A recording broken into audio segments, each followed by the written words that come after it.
जब से छोड़ के गईला खोता हमारा आँखी से आलोता। जब से छोड़ के गईला खोता हमारा आँखी से आलोता।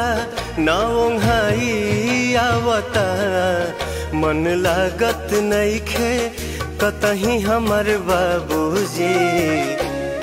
खबरो आई आवता मन लागत नइखे कतही हमर बाबूजी।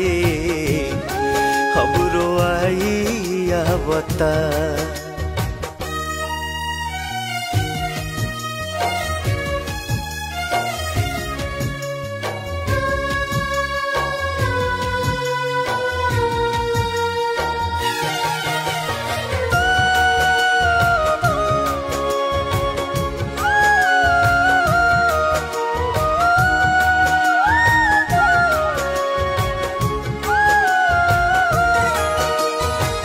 अंगुरी धके चले